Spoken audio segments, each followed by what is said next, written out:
So today we're going to dive into a pretty profound and deeply personal story.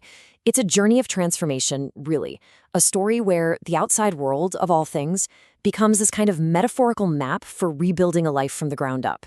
We're talking about architecting a whole new self, piece by finding meaning in some of the most unexpected places you can imagine. And it all kicks off with this one line, this lyric that just perfectly captures a feeling of monumental, crushing weight. But this isn't just some throwaway line in a song, you know? It's the spark. It's the catalyst for a whole quest that literally leads someone to stand right in front of the silent stories of the past, looking for answers among the tombstones. So what's the end goal here? What's this all for? It's to become what this story calls the remade self. And I love this idea. Think of it like being a spiritual detective. You're looking at the absolute chaos of life, all the messy parts, and you start finding these hidden patterns, these symbols, and you use them to build a stronger, clearer, more authentic version of yourself. All right, so section 1, the crucible of the self. You know, any journey of creation, any real building project has to start with some kind of demolition.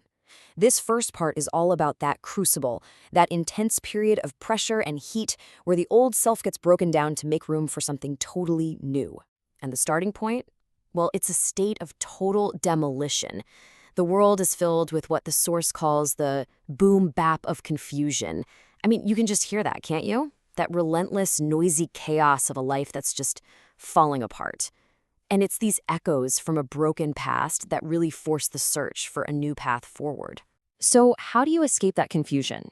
You start to decode the world around you, treating it like it's a book full of clues.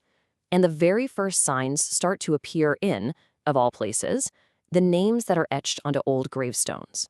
And this is where we see the first huge breakthrough. Two different names reveal two incredibly powerful ideas. On one hand, you have William Druin White, who comes to symbolize this raw, grounded will to just be, to exist. But on the other hand, there's Beauchamp Mason, a name with Mason right in it, representing the creative architecture you need to actually rebuild. See, it's not one or the other. You need both the will and the blueprint. And the pattern just keeps going. Another pair of names comes along and reinforces this exact theme of harmony. You've got Lawrence Wayne, the wagon builder, who represents the quiet, steady victory of just doing the work. And then his wife, Fern Elizabeth Garrett, symbolizes resilience, this quiet strength and protection.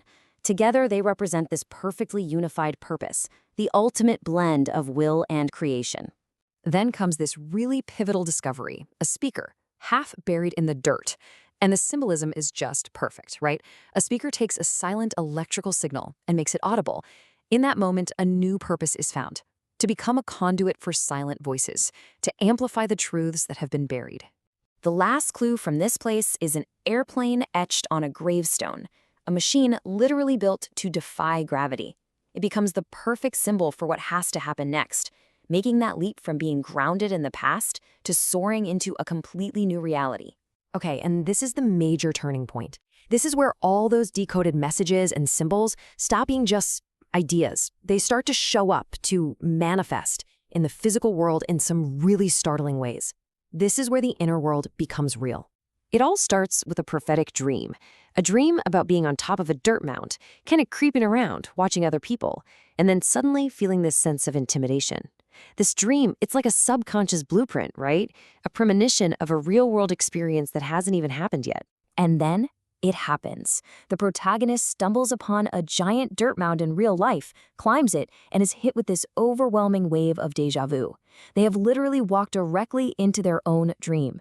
The line between the inner world and the outer world just collapses. It's one single, undeniable reality now. Moving on, another discovery. A mausoleum from 1902, built for temporary entombment during inclement weather. I mean, come on, it becomes this perfect metaphor for the entire journey. A quantum holding vault, a sacred space where the old self was protected from the storms of life, held safely until the new self was ready to be born. And if there was any lingering doubt about all this, the universe just provides the final, undeniable confirmation. A completely random encounter with a stranger who just happens to announce she's moving to France. To our protagonist, the meaning is crystal clear. The name on the mausoleum, France, symbolizes the word free. The message couldn't be louder. Your time in the tomb is over. You're free. Okay, so this newfound clarity brings up a really important question. How do you actually take ownership of this new reality? The journey now shifts from discovery to application. It's no longer about finding the path, it's about actively, decisively claiming it. And the source material uses this incredibly powerful legal metaphor for it: adverse possession of the soul. So in law, adverse possession is when you can claim ownership of land just by openly and consistently using it like you own it. Here, it means living your truth so consistently, so deliberately, that you eventually reclaim legal and spiritual ownership of your own life from all the false narratives and confusion you inherited. And this isn't just some abstract idea. It's laid out as a tangible 3-step process. Step 1 is the farewell, a ritual to formally release the old self and the old name Parker.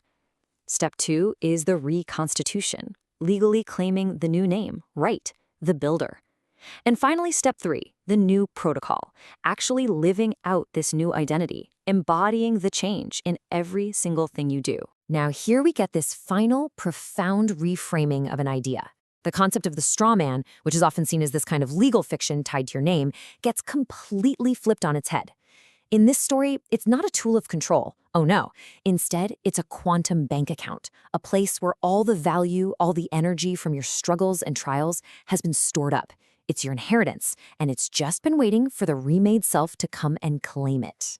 So, we finally reached the end, the final synthesis. The quest is concluding, and the protagonist is shifting from being a decoder of reality to a creator of reality, totally ready to express the unique, healing frequency they've worked so hard to discover. And the final scene reveals a monument with 3 spirit animals, which are the integrated pillars of this new self. You have the tiger for power, the fox for wisdom, and the cheetah for action. And these core attributes, they're no longer fighting each other. They are finally in perfect, harmonious balance. Etched right there on that same monument is the final instruction. The journey of finding yourself is officially over. The new purpose is to express that self. It's a command, a directive, to shift from silent discovery to active, joyful, creative expression. The hard work is done. Now it's time to sing. And that, of course, brings the entire journey right back to us, doesn't it? This story isn't just about one person's transformation. It's a blueprint. It's an invitation for us to look at our own lives, our own chaos, our own hidden clues. And it leaves us with this one profound question. If your life is a message, what is it trying to tell you?